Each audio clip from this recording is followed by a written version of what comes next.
नमस्कार मित्रांनो, मागेल त्याला सौर कृषी पंप योजनेमध्ये ज्या शेतकऱ्यांचे फॉर्म हे अप्रूव्ह झालेले आहेत, मंजूर झालेले आहेत, तर फॉर्म मंजूर झाल्याच्या नंतरच आपणास व्हेंडर सिलेक्शन करण्यासाठी तेथे ऑप्शन हे दाखवले जाते।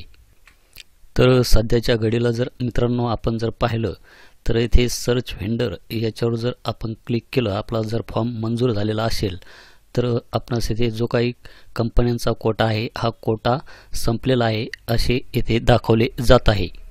तर मित्रांनो, हा जो काही कंपन्यांचा कोटा आहे हा कंपन्यांचा कोटा 1 तारखेला यामध्ये ह्या कंपन्या ॲड होऊ शकतात अशी माहिती कंपनीचे जे काही प्रतिनिधी असतील, जे काही एजंट लोक असतील त्यांच्याकडून ही माहिती मिळत आहे।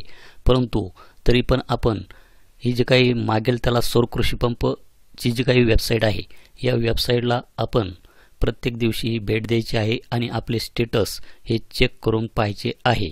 कारण की होऊ शकतं की 1 तारखेच्या आत सुद्धा यामध्ये कंपन्या ॲड होऊ शकतात किंवा 1 तारखेच्या नंतर सुद्धा यामध्ये कंपन्या ॲड होऊ शकतात।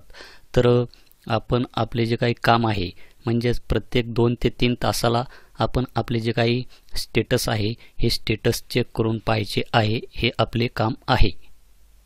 तर मित्रांनो, व्हेंडर निवडल्याच्या नंतर महावितरणकडे एकत्रितपणे सर्व अर्जाचा डाटा हा पाठवला जातो। त्यानंतर जॉईंट सर्वे हा होतो। महावितरण आणि निवडलेल्या कंपनीकडून शेतजमिनीवर हा सर्वे केला जातो। त्यानंतर सर्वे पूर्ण झाल्याच्या नंतर महावितरण सर्व माहिती सादर केली जाते। महावितरणकडून जॉईंट सर्वे पूर्ण झालेल्या सर्व शेतकऱ्यांच्या याद्या जाहीर केल्या जातात आणि सर्वेनंतर वर्क ऑर्डर दिली जाते आणि शेतकऱ्याला सोलार पंप बसवण्यासाठी हे वेळापत्रक ठरवले जाते। आणि आपला लाईनमनकडून सर्वे हा पूर्ण झाल्याच्या नंतर स्टेटस आपले चेक केले असता तेथे जॉईंट सर्वे रिपोर्ट सबमिटेड अशा प्रकारे माहिती ही दाखवली जाते। तर मित्रांनो, लाईनमन सर्वे हा आपला कशा पद्धतीने करतात तर त्याची माहिती आपण या PDF प्रेझेंटेशनच्या माध्यमातून पाहूया। तर लाईनमन हे आपल्या मोबाईलमध्ये Google प्ले स्टोअरवरून हे जे काही ॲप आहे एम्प्लॉई मित्र मोबाईल ॲप हे त्यांच्या मोबाईलमध्ये हे डाउनलोड करून घेतील। डाउनलोड केल्याच्या नंतर अशा प्रकारचा एक इंटरफेस त्यांच्या मोबाईलमध्ये पाहायला मिळेल। तर यामध्ये आपण पाहू शकतात की मागेल त्याला सौर कृषी पंप योजना JSR, तर याच्यावरती क्लिक करून घेतील। त्यानंतर मागेल त्याला सौर कृषी पंप योजना JSR आयकॉनवर क्लिक केल्याच्या नंतर लाईनमनला त्यांच्या कामाच्या क्षेत्रात JSR साठी मंजूर लाभार्थ्यांची यादी ही अशा प्रकारे पाहायला मिळेल। तर यामध्ये त्या शेतकऱ्याचा जो काही बेनिफिशरी नंबर असेल तो दाखवेल, त्याचप्रमाणे नेम, आधार नंबर, त्याचप्रमाणे जी काही कंपनी त्या शेतकऱ्यांनी निवड केलेली आहे त्याची माहिती त्यांना त्या ॲपमध्ये दाखवेल। लाभार्थी तपशीलवर क्लिक केल्याच्या नंतर लाईनमनला सर्वेक्षणाची अशा प्रकारे ही माहिती दिसेल। तर यामध्ये लँड डिटेलमध्ये land owner name, survey number, हिस्सा नंबर, त्याचप्रमाणे एरिया, लँड व्हिलेज ही जी काही माहिती आहे ही माहिती त्यांना दिसेल। डेटाबेसमधून आणलेली लाभार्थी माहिती वैध आहे हे लाईनमन सत्यापित करतील। लाईनमनला पंप क्षमतेबद्दल तपशील हा द्यावा लागतो।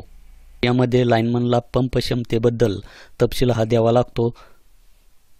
त्यानंतर लाईनमनला सर्वेक्षणाचे तपशील हे भरावे लागतात। तर ते तपशील अशा प्रकारे असतात की तुमची जमीन सावली खाली आहे का, मोबाईल नेटवर्क उपलब्ध आहे का, मुख्य मार्गापासून वास्तविक अंतर, त्याचप्रमाणे सिंचन स्रोत, लाभार्थ्याच्या नावाने सिंचन स्रोतावर EG कनेक्शन आहे का।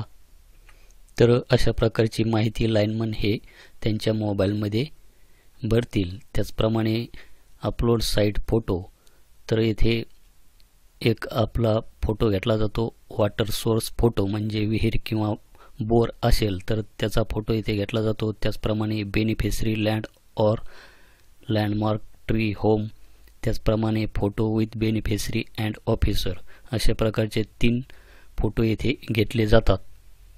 तर यामध्ये सर्वेक्षण फोटो, प्रत्येक सर्वेक्षणात 3 फोटो घेणे हे आवश्यक असते। यामध्ये संबंधित लाभार्थ्यासोबत लाईनमनचा फोटो सुद्धा हा असतो। त्यानंतर जलस्रोताचा फोटो, त्यानंतर लाभार्थी जमीन किंवा खून, झाड, घर, विहीर जे असेल ते, त्याचप्रमाणे लाभार्थी आणि अधिकारी यांच्यासोबतचा एक फोटो. तर अशा प्रकारे हे जे काही 3 फोटो आहे हे 3 फोटो ते घेतात. तर यामध्ये सर्वेक्षण पूर्ण झाल्याच्या नंतर प्रमाणीकरण आवश्यक आहे, ज्यामध्ये लाभार्थी किंवा तिचा प्रतिनिधी तसेच अधिकारी, विक्रेता प्रतिनिधी यांचा पण समावेश असेल.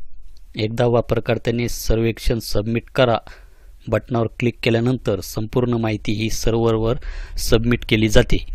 तर सबमिट सर्व्हेवर क्लिक केल्याच्या नंतर आपला जो काही JSR रिपोर्ट आहे आज सबमिट होऊन जातो. आणि सबमिट झाल्याच्या नंतर आपणास येथे करंट स्टेटसमध्ये जॉईंट सर्व्हे रिपोर्ट सबमिटेड अशा प्रकारे माहिती ही स्टेटसमध्ये दाखवली जाते. तर मित्रांनो, कंपनी निवड केल्याच्या नंतर आपल्याला आपला जो काही संयुक्त पाहणी अहवाल आहे हा अहवाल आपल्या लाईनमॅनकडून सादर करणे हे आवश्यक आहे आणि त्यानंतरच आपला जो काही पंप आहे हा पंप आपणास मिळणार आहे. तर भेटूया अशाच एका नवीन व्हिडिओमध्ये. धन्यवाद.